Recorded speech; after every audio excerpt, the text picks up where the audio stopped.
Hi, my name is Taylor Gall, and I teach 8th and 7th grade language arts. You can see my email here up on the screen, and I am in room 209 in the classic old building of the middle school. A little bit about me. I'm from Milwaukee, Wisconsin originally. I went to Marquette University there, and now I live in West Seattle with my husband and my dog, Sunny, who you can see here.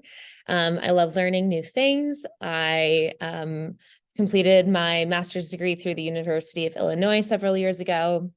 And I also pursued a graduate certificate in library media education. And I'm from a family of teachers. My mom is retiring this year from being a first grade teacher for a very long time. My dad, in his retirement, became a paraeducator. And my aunt was also a lifelong teacher. So I love being a teacher, and I love coming from a background of teachers. I have high expectations for my students, and I have high expectations for myself, which means that academically, while it might be rigorous, I'm also giving students the support that they need in order to reach the goals. I'm also understanding. Each day in my classroom is a brand new start. I think that's especially important in middle school. And I am dedicating myself to always learning and improving my approach to education. And also, I am part of your team. We both want the same things for your students. We want them to succeed, do well, enjoy school, and set them up for success, especially as they are getting ready for high school. My non-negotiable expectations, I want students to be classroom ready, which means that they are on time, they're on task, and they are ready to support other people's learning as well.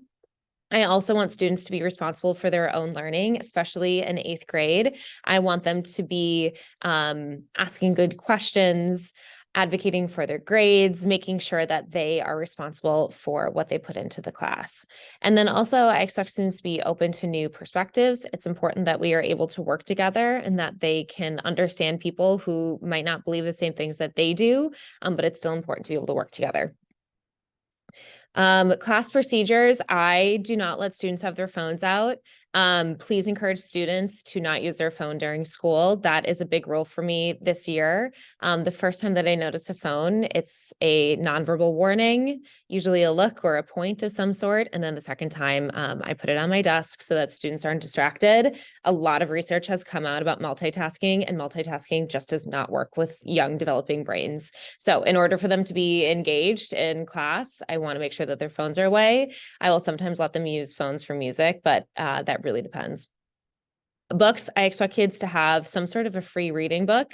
I provide them with access to ebooks through King County and also through our own school library. But I'd love for them to have some sort of a book, whether it's a physical book, ebook, audiobook, every day for class. Food, I totally allow kids to have food. Middle schoolers are hungry, but please keep it free of allergens, no nuts, eggs, or soy. And I really prefer that they just have water in the class. It just makes for cleaning up a lot easier. And of course, a charged iPad, that's really important to be ready for class. ELA standards are the same in every grade level. So reading, writing, speech, and listening. A lot of standards kind of repeat throughout the years, but are paired with more difficult texts or more challenging texts. And that's how we grow as language arts users. And I want to make reading and writing enjoyable and accessible. A lifelong learner is made through choice and voice. So I try to include that as much as possible in my curriculum to make sure that they are able to choose things that really interest them and that will encourage them to be lifelong learners. Also, I always like to show parents some of my favorite books when I was growing up. And when I think about what made me a lifelong reader is because I read these books, and some of them, I should say, I read with teachers, Where the Red Fern Grows and To Kill a Mockingbird, as two of them. But then I also read some other really powerful and challenging books as a young adult because I was able to choose them because an adult suggested them to me, and it made that process in my life a lot more enjoyable. I love this quote from John Green: great books help you understand and they help you feel understood. So in 8th grade for trimester 1, we focus on 3 different units. We begin with short stories. It's our step up to writing standards, especially for 8th grade. It's a good reminder of concrete details, topic sentences. Then we move into a choice unit, and students are able to choose between The House on Mango Street by Sandra Cisneros and Long Way Down by Jason Reynolds. We pair that with vignette writing. It helps me to get to know students. It helps them kind of flex their creative narrative writing muscles. And then our final unit of trimester 1 is a choice book club. Trimester 2, we begin with an emphasis on power. So who holds power and how do they use it? We do the hero's journey, which is the classic monomyth, and we pair that with a dystopian text. So we have about 5 different dystopian book clubs that they can choose from, and then they match that up with the hero's journey, and we end it by writing a paper, which is flexing the muscle of text comparison. Then we have a quick Power Grid text mini unit.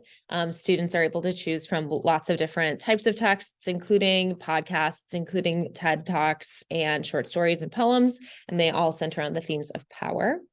Then we read Mouse by Art Spiegelman, which is an awesome graphic novel. We pair that with social studies because it does talk about World War II and the Holocaust, and we want to make sure that students are well supported in that curriculum.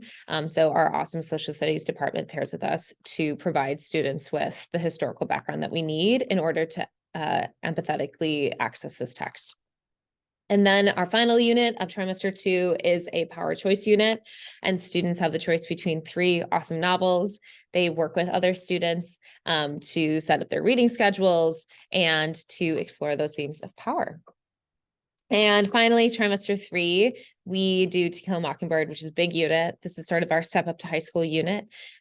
We pair with the high school to see some of the assessments that they use with their students, and the ways that they approach class time, reading time, et cetera. And we start to incorporate those practices into our own, so that we're getting students ready for high school. We call it our Step Up to High School unit, and it ends in an essay. And then we have an awesome final unit that's all about poetry. And we learn about different types of poetry. We do classic poetry, do modern poetry, we do poetry with art, poetry with music, and that is how we end the year.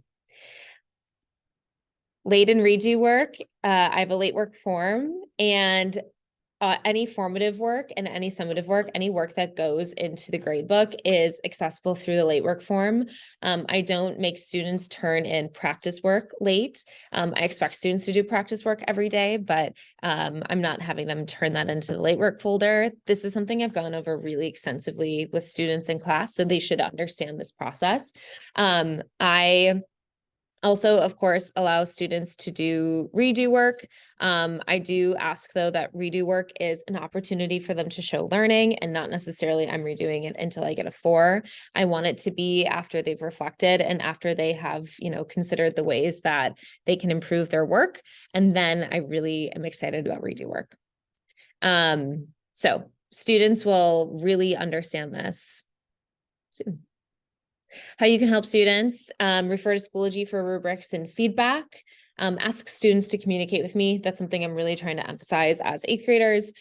They can Schoology message me, but they can also talk to me in person, which I think is the easiest and fastest way for us to get something accomplished. Remind them that I am on their team. I want to advocate for them. I also have 120 students. And so if they ever feel like they need a little extra support, just have them come talk to me because I am here for them. Remind them that learning is all about growth. So sometimes it takes us a little longer to grow than maybe other students, or maybe we get frustrated. We're in the early stages of growing, but there are always supports in place to help students. Keep them reading. That's also a really great way for them to increase reading fluency and reading skills, and even writing skills, is just to be reading independently. And let me know if there's ever something I should know. So if there's something going on at home that might be affecting the way that they can learn or access learning, please let me know, and I am here for them to make sure that I am advocating for their success. So I really appreciate you watching this video. If you ever have any questions, please just let me know, and I hope you have a great day.